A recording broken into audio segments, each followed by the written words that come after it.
So welcome back to the GBT Football Show. I'm your host, Impalago, and Victor Gracious Hines. As always, it is a pleasure to have you join me on this show. So today we'll be talking most things Premier League, and precisely the Manchester race to the Premier League title. We'll be talking about Manchester United and Manchester City and what stakes both teams hold as they try to make a case for themselves as Premier League champions 2021. Then we'll also be visiting the Super Bowl 55, where the Tampa Bay Bucaneers defeated the Kansas City Chiefs to take home this year's edition of the Super Bowl, and Tom Brady picking up his 7th championship ring. So more information on that coming up on the show today, so stay tuned. Now, this is the first show of 2021. I know it's been a really long time since we were last here, and there's a lot that's been going on, and we ought to have a conversation between you and I, but we have a schedule to run on this show, so that is clearly impossible right now. But you can slide into my DMs on Instagram at Goma Ronaldo. You and I can have a conversation. We can catch up and we can talk about sports and all other things that you think you and I have a common interest in. But as of right now, as I said, we do run on a schedule, and without wasting no time, I'm going to jump straight into today's show, and we'll start off in the Premier League. Now, first and foremost, in case you missed it, here's a rundown on what went down in the games in the Premier League this past weekend. Now, Aston Villa inflicted Arsenal their second successive defeat as Ollie Watkins scored the only goal of the game to hand Aston Villa all the 3 points in a 1-0 victory. Newcastle United defeated Southampton by 3-2, while Manchester United and Everton played out a 6-goal thriller at Old Trafford, with both teams having settled for a point after they all scored 3 goals apiece. Now, Tottenham Hotspur defeated West Bromwich Albion by 2-0. Wolves and Leicester City played out a goalless draw, at Manchester City ran right at Anfield, winning by 4-1, while Thomas Tuchel remains unbeaten as Chelsea manager as they defeated Sheffield United by 2-1. Now, all the attention, of course, our focus will be shifted to Anfield, where a 14th successive victory and a first as manager at Anfield for Pep Guardiola against Liverpool in a 4-1 riot took Manchester City 5 points clear at the top of the Premier League table and 10 points clear of last season's Premier League champions. While for Liverpool, they lost their 3rd consecutive home league game. This is the first time that this has happened in 63 years, and this comes after going nearly 4 years unbeaten at Anfield. Now, City were evidently and unquestionably the best team of the two on the night. Well, the first half was quite, quiet. There was nothing really to capture the spectators' attention except an Ilkay Gundogan penalty, which was skied high. But the second 45 minutes is when it's really ignited. Manchester City were dominant, Manchester City was superior, and Manchester City deservingly earned all the 3 points after some amazing performances from Ilkay Gundogan, who scored a brace, making up for that missed penalty in the first half, Raheem Sterling scoring a goal, and Phil Foden with an absolutely stellar performance, scoring a goal, 2 assists to give Manchester City all 3 points on the night. Now, Manchester City are flying high. Manchester City are untouchable, and some would say that they virtually have one hand on the Premier League title already. And Manchester City are hitting form at just the right time. And the difference between Manchester City right now and everybody else is the strength and depth that they have and the quality of the players that they have at the team. And when teams suffer injuries to key players, a case in point is Liverpool when they lost Virgil van Dijk to a long-term injury. We all knew that. We all expected their level of performance to drop, which it did, because he was the rock and the solid foundation of their defense. And without him in the defense, they've had major issues defensively all season long.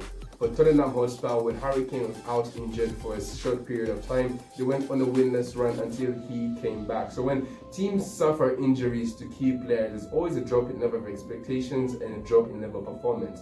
However, for Manchester City, when they lost Sergio Aguero earlier on in the season, they did have issues scoring goals. However, they managed to rectify that issue because they have an array of players who can score from all parts of the pitch. You have their fullbacks who can score goals. You have the wingers who can score goals. The midfielders who can score goals, regardless of regardless of having no available out-and-out striker to at their disposal. They managed to solve their goal-scoring problem. Kevin De Bruyne got injured in January, and when he got injured, we all know that he is their main player. He is the player that makes everything happen at Manchester City. He's like the engine, he's like the life of Manchester City. And when he got injured, we all thought that Pep Guardiola and Manchester City were going to have a really troublesome time of hitting the heights and hitting the expectations that we had put out and laid out for them. But however, they proved us all wrong. And this is because of the individual quality that Manchester City and Pep Guardiola has at his disposal, and of course the strength in depth, as aforementioned. He's had players who have stepped up to the plate. Gabriel Jesus took some time, but is scoring the goals. Ilkay Gundogan can't help himself nowadays. Every time he steps on the football pitch, he is scoring the goals.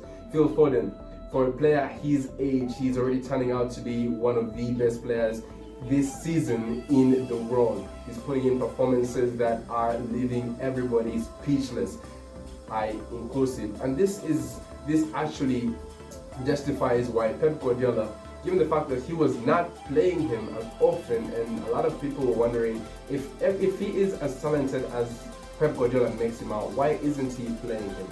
But Pep Guardiola stuck to his philosophy, stuck to his word, and made Manchester City officials and whoever's in charge make sure that nobody has any chance of trying to induce Phil Foden to move away from Manchester City. And this is exactly why, so that he can put in performances like this for Manchester City against the big clubs and help him go on to win major trophies. And Phil Foden has been an integral part of Manchester City's season so far in every competition that they have been playing, in, and it's a testament as to why Pep Guardiola fought tooth and nail to keep him at the club. You have players like Bernardo Silva who, when are given the opportunity, go out there and make a case for themselves. Riyad Mahrez, who I think is having his most efficient season as a Manchester City player. Ruben Dias, who came in at the start of the season and took some time to integrate into the league and into the team, but right now he's making a case as one of the best players, one of the best defenders in the league. John Stones, who is reinvigorating his career. We all thought he was dead, down and out, but he's proving to be a crucial piece of the puzzle in Manchester City's run to the Premier League title. Joao Cancelo and Zinchenko. So there are individual players all around the pitch, on the pitch and even off the pitch, even on the bench, that Pep Guardiola has the opportunity to choose from, and that is the key difference right now. And they're all hitting form at the right time and are under the managerial genius as Pep Guardiola. So with everything going on, with things clicking for Manchester City at this point in time, and with everyone, all the contenders, everyone who is chasing them down, slacking off, everything looks to be playing in the favor of Manchester City. And every time they go out there, they're able to repel the goals because of a really good defense, and they're able to score the goals because they have the players who can score from any part of the pitch, and they have that championship mentality, they have the champions mentality, and they're going out there, and at the moment they look to be the likely winners of the Premier League this season. Now, there's still a long way to go. However, many people will say that they virtually have one hand on the trophy. They have to keep this run going. They have to stay consistent, because if consistency slacks off just by a little bit, anything that we've learned from this season, that if you don't do what you have to do, someone else is going to make good of that opportunity. So for Manchester City, they are flying high, 5 points clear of second place Manchester United, and 10 points clear of last season's Premier League champions. And of course, they do have a game in hand, so potentially they could be 7 points clear and 8 points clear at the top of the table. Now for Liverpool, the team that was on the receiving end on the night was absolutely shambolic and abysmal at the back end. Goalkeeping errors and defensive absenteeism, I should say, if that is a word that I can use, because defending down the right flank and the left flank was absolutely non-existent. Trent Alexander-Arnold and Andy Robertson were having a sorry time against the likes of Phil Foden and Raheem Sterling, and Alisson had a really terrible game. He gave away one goal, like literally. He got the ball, gave it to a Manchester City player, Bernardo Silva, who with a cheeky chip over played it in for Raheem Sterling, who ended in the goal for the third goal of the night for Manchester City. Now, there are a number of key factors that you can mention as to why Liverpool have gone on a 3-game losing run at Anfield after going nearly 4 years unbeaten at Anfield. inconsistency of results. They are shying from the goal. They're not scoring as often as they're used to scoring. Roberto Firmino, Sadio Mane, Mohamed Salah, irregularly scoring irregularly in irregular games. I don't know why I'm suffering with that word. Forgive me, but they are having trouble scoring goals, inconsistent results, and then they are losing. They are lacking key players. They are having key players missing from the team. Virgil van Dijk, Joe Gomez, João Matip. So all these factors are playing a major role in as to why Liverpool are not as effective and are not as lethal as we know them to be for the last 3 years. And it is a situation that Jurgen Klopp has to try and motivate his players to come up from, because it's having a toll on them physically and psychologically and mentally. Last season, when they kept on winning game after game after game, every time they went into the football pitch, they were believing that they were better than the other games and believing already that they'd won the game before they actually then played the game. But this season, going 3 games unbeaten, then losing the next 2 games, during the next game, inconsistent results are playing a part in their psychological, in the way in their mentality, I should say, is playing a part in their mentality. And I was listening to a Trent Alexander-Arnold interview where he came out saying that where the interviewer asked him a question whether he was doing enough to make a case for Liverpool to go and win the Premier League title. He didn't really have enough belief in his ability this season and didn't actually know where the problem was coming from. Jordan Henderson, the post-match interview after the game against Manchester City, seemingly gave vague answers and could not make out as to why Liverpool are inconsistent this season. So it is having a toll on them. They're having doubts. There's a sense of doubt around the Liverpool camp at the moment, and it is down to Jurgen Klopp to come out and try to pick up his players. Having these excuses that the other team has had a much better grace period of resting before playing games is an excuse that nobody is going to actually take you seriously. And instead of coming out and making these sort of excuses, you should look at his team that he has at his disposal, look at where the problems are coming from, where the problems are emanating from, and then try to solve those problems, try to pick his team up so that they can give themselves a fighting chance. Yes, they are 10 points off the top of the Premier League table of Manchester City, and it does look like it is a tough task to ask of them to try and cut the gap. But there's still plenty of games in it for them to try and catch Manchester City. And of course, he has to do that very fast because the Champions League is returning as well. And if they want to have a chance in the Champions League and the Premier League as well, he's going to have to pick up those players as fast as possible if they have any chance of winning any of the major trophies this season. They're already out of the FA Cup. They failed to win the League Cup, so they have 2 trophies really to play for. And if they have major trophies, and the mentality has to be straight on if they have any chance of trying to win any of these trophies. But as of right now, for the Premier League trophy, he's resigned. He is resigned to saying that the best thing that they can do is try to qualify for the Champions League next season, which is quite disappointing, in fact. And if you're a Liverpool fan, those are not words that you want to see or hear from, words you want to hear from your manager. You want to hear that there is still a chance, that there's still a possibility of picking yourselves up, doing the right things, and then getting to exactly where you expect to be, and that is defending the Premier League title. But I can talk all about it. I can say that they need to do that, but it is down to them to actually doing it. They can hear me, they can hear whoever's talking about it, but they have to do it themselves, because the league is still far from over. I'd say it's just virtually one hand that Manchester City have on the Premier League title, and that hand can be, pulled back if those teams around them do exactly what they need to do, and if they fail to do what they need to do. So, Liverpool, I think from my perspective, they've had defensive issues, and during the January transfer window, they went out, bought a few defenders. Jurgen Klopp should try to get them up to speed and then integrate them into the team and see how they do, because Virgil van Dijk still seems to be a while away from return. João Matip is out for the rest of the season, and Joe Gomez is not even in the conversation. So try to get these new boys up to speed, try to integrate them into the new team and then into the first team, and then see where you go from there. And at the same time, try to motivate your players, try to bring them up, and then remind them that they are Liverpool Football Club, who won the Premier League last season, and this is not what a Premier League champion should actually be playing like or performing at the levels that they are performing.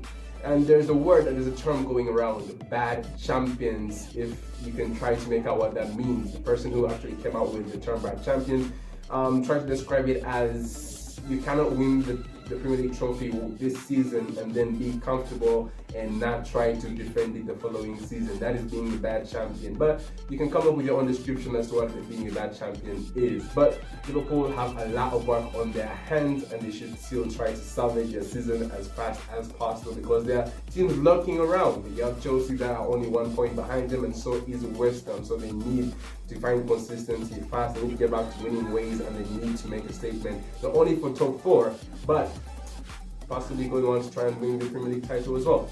So another team that is struggling with mentality, or whose mentality is being put into question, is Manchester United. Now, Manchester United found themselves at the summit of the Premier League table back in January after a string of wonderful results, and at a time when they deserved to be at the top of the table. And there was a lot of excitement growing around the Premier League club, and expectations had already switched from merely being Premier League contenders or title contenders to actually being able to win the Premier League. People actually thought Manchester United fans were coming out and had already seen themselves lifting the Premier League title come May. However, as we speak, constantly dropping vital points and a weak mentality, from my perspective, has Manchester United lagging behind Manchester City at this point in time. Now, the latest setback in Manchester United's quest to trying to break the hex that has lasted ever since the departure of Sir Alex Ferguson, where they failed to go on and win the Premier League title, is a 3-3 draw against Everton in a game where they threw the lead away twice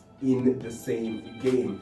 Manchester United went 2-0 up in the first half, but allowed Everton to get back on level terms early on in the second half. Now, they managed to get themselves again in the lead through Scott McTominay, and held on until the final minute of stoppage time, where Dominic Calvert-Lewin managed to poke one away and make sure that they both go home with 1 point. But for Manchester United, they dropped more vital points, and their mentality came into question, because if you're fighting for the Premier League title, you have to see these games out. And this is not the first time that their mentality is being put into question.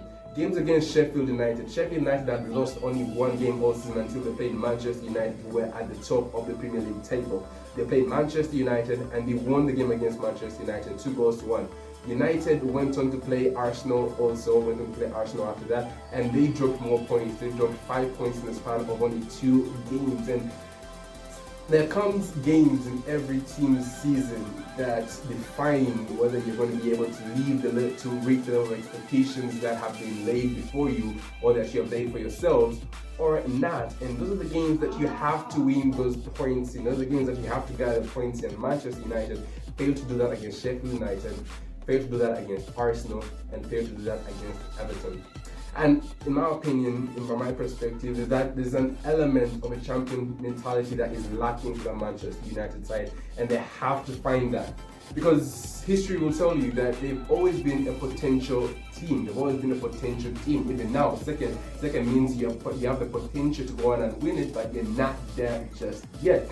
4 semi-finals, no victory. They've failed to progress from that level each and every time. Champions League, I think it needs no introduction. They were in a very good position to qualify for the knockout stages, but they capitulated when it mattered. And now, from where I'm sitting and how it looks like Manchester United are lacking the mentality that is going to see them transcend from potential to actually getting exactly what the fans want, which are the trophies, and exactly what they want, and which is becoming victors and becoming champions.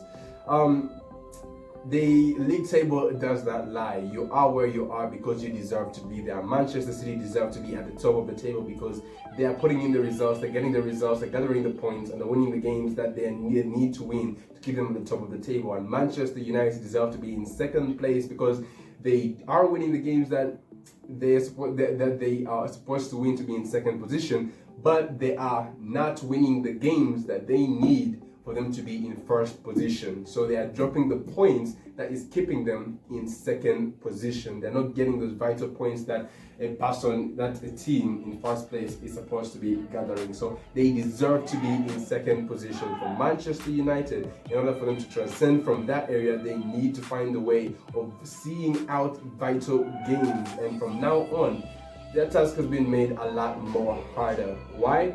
Manchester City, we've been talking about it all show, 5 points clear at the top of the table with a game in hand, which could potentially be 8 points clear. What Manchester United need to do now is win all the remaining games. Don't look at what Manchester City is doing. You have to focus on yourself, because if you try to hope that Manchester City go on and lose the game or drop points, then it's not going to end well. And the worst team to have the destiny of potentially winning the Champions League or say the Premier League in, the worst team is Manchester City.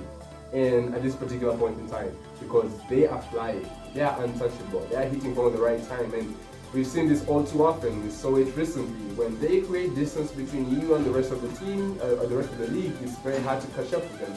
So all Manchester United have to do now is do exactly what they have to do in each game. Don't go into the game and try to go with the flow of the game. No. Go into the game with the goal of winning that game. Win the game before you actually play the game. Don't go in there and then go with wherever the game goes. No. And that's how I feel Manchester United have been playing. Case in point, Southampton, where they early on in the season, where they won the game by 3-2. They were down 2 goals, but came in and they started to find that sort of.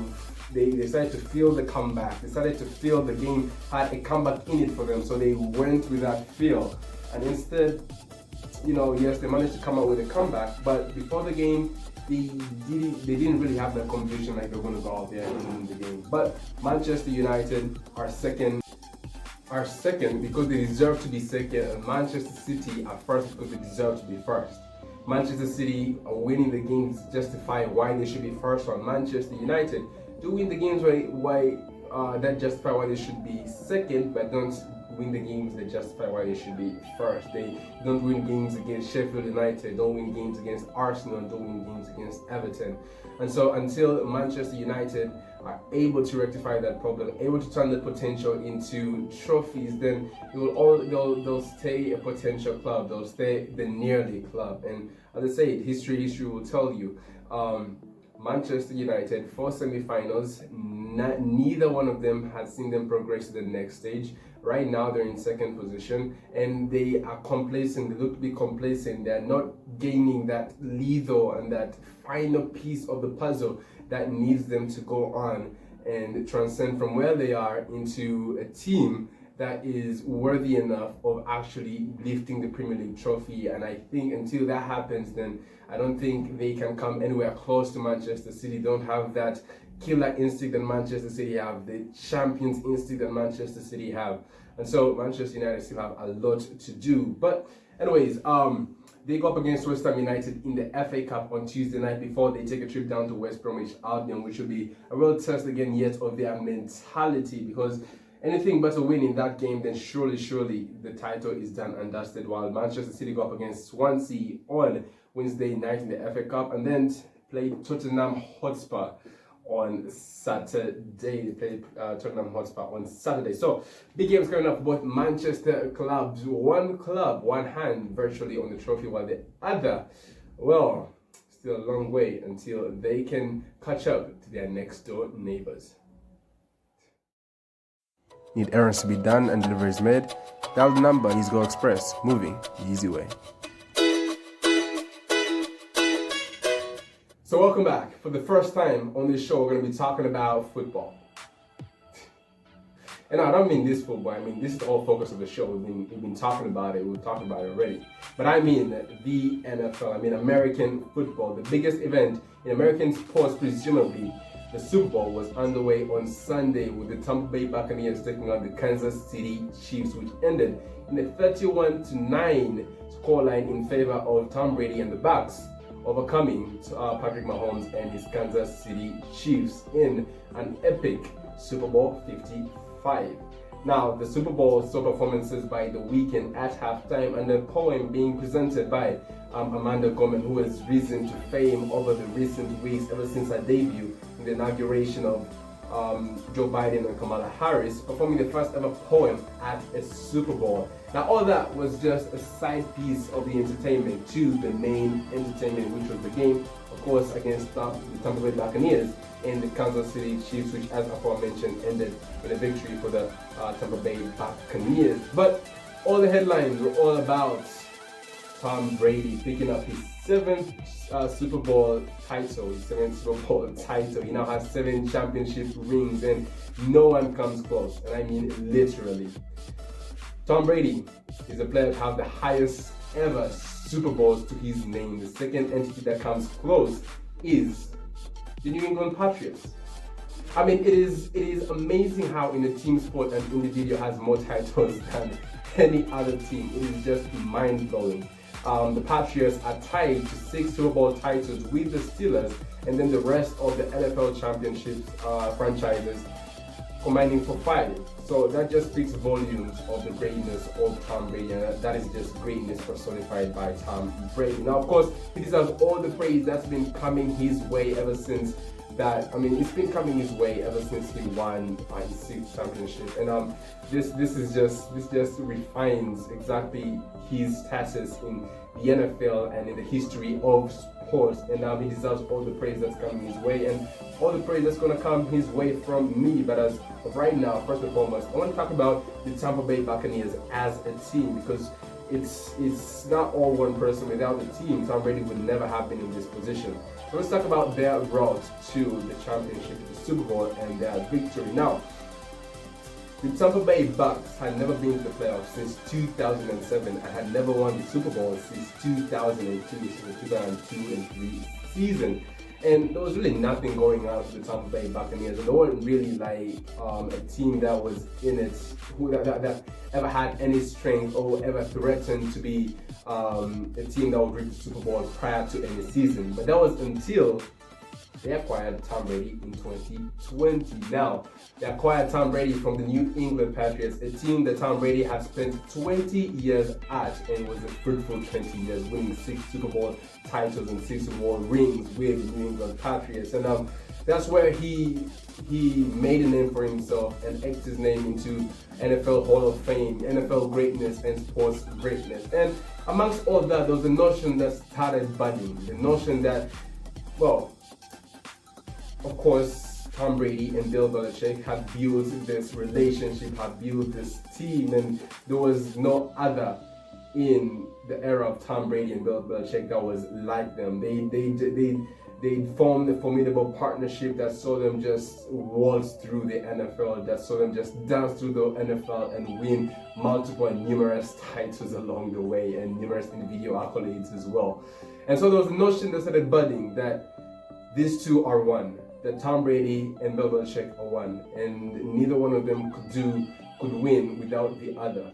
And so, of course, after their final championship in 2019, they tried going back-to-back in 2020, but that was when Patrick Mahomes rose to fame, and Patrick Mahomes made a statement in the NFL that he had arrived. And so it ended in their season fell short. So, not wanting his name to be tainted, not wanting his greatness to be tainted, and people saying that he's only great because it was because of Bill Belichick and the New England Patriots and nobody else. With a lot of talk about retirement, he made a U-turn, a whole 180, or you could say 360, and stayed in the NFL, never announced his retirement, kept people on the shoulders, kept people on the leash until he announced that he was signing with the Tampa Bay Buccaneers. Now, of course, there was a lot of skepticism, a lot of people coming out saying that he could never do it with another team besides the New England Patriots, but he signed for the Tampa Bay Buccaneers. And it was during a period whereby the coronavirus pandemic had now taken over the world, and we had to go into lockdown. Everybody had to go into lockdown. So there was not really enough time for him to get on with his teammates, go into training, go into the pre-season, and try to get an understanding, try to form a chemistry with his team. So there was a really short span between the time they were allowed to start training and the season. And so with all those factors playing as hindrances, people thought it's going to be, before Tom Brady knows it, he's going to be leaving the Tampa Bay Buccaneers as a failure. And they were about to be proven right when the Tampa Bay Buccaneers kind of had a slow start to the season. They were 7-5 up until the 12th week, and that was up until they played the Kansas City Chiefs, who would go on to be their opposition in the Super Bowl.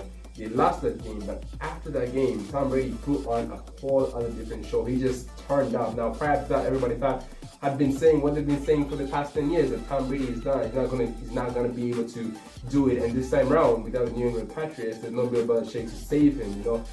His other half ain't there, but he went on a run and he bore the burden, he bore the responsibility, and he took this Tampa Bay Buccaneers team past the playoffs, past the postseason, past the playoffs, and into the Super Bowl, and eventually as champions, and eventually picking up that Lamborghini trophy.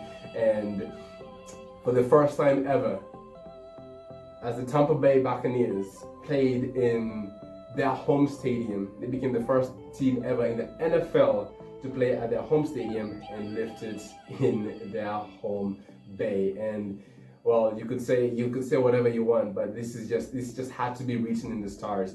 Tom Brady came from the New England Patriots into the Tampa Bay Buccaneers, and he created history. He created history with them. Not only, he created history already. He'd won 6 Super Bowl titles. Now his 7th Super Bowl title, and he'd been the only ever player to win 4 MVPs, and he added 4 Finals MVPs, and he added a 5th MVP to his name. And it's just everywhere you look, records, history being made. And this is just who Tom Brady has been. This is just who Tom Brady was made to be, and he deserves all the praise that he's getting. And from my perspective, really, there's a case to say that he is the greatest of the greatest. And what do I mean by that? We have great sportsmen in all kinds of different sports. We have Cristiano Ronaldo, we have Lionel Messi, we have Muhammad Ali, we have Lewis Hamilton in Formula One, we have Roger Federer, we have Rafael Nadal. Name them. If you're affiliated to a particular sport and you're watching this, you know who leads the way in that particular sport. And you have LeBron James. I can't live about LeBron James and Michael Jordan from basketball. And so when you put all of them together, there's a club of greatness. But however, there has to be one person who stands out amongst all of them, and in this case, it is Tom Brady. Tom Brady, in my opinion, just stands out because what he's done in the NFL is just, I doubt there's gonna be anybody else who comes close to what Tom Brady does. Let alone, as I say, just 7 Super Bowl titles in a team sport. No other team comes close to his record. That just speaks volumes. And in a sport whereby, he's been in an era. He's been in an era where there's been other greats in his position, other greats in his sport. You look at Aaron Rodgers, you look at Drew Brees, Patrick Mahomes' buddy, you look at Peyton Manning. He's been there, played them, beaten them, fair and square. And that just shows just how big and how much he's achieved as an NFL player, as a sportsman. And in my opinion, as I said, if there's ever the conversation, if there's a conversation and you have to choose amongst all the greats who you think is the greatest of the greatest, I'd have to say it has to be Tom Brady, because he's just greatness personified, as aforementioned. And well, he deserves all the praise. And so I just have to say congratulations to the Tampa Bay Buccaneers on winning the Super Bowl 55 and becoming Super Bowl champions 2021. And congratulations to Tom Brady, Rob Gronkowski, who came out of retirement, an old teammate of his, and came over to the Tampa Bay Buccaneers with Tom Brady, went through the fire with him, went through the fight yet again, and here they are, Super Bowl champions yet again. Rob Gronkowski, 4 rings, and Tom Brady with 7 rings. So congratulations yet again, and that is going to be the end of today's show. If you enjoyed it, please leave a like. You can comment in the comment section about either Manchester United, Manchester City, Liverpool, or the Super Bowl and Tom Brady, and I will get to you as soon as we can. But as of right now, thank you for tuning in, and Halo be to gracious hands. Until next time, have a very good day.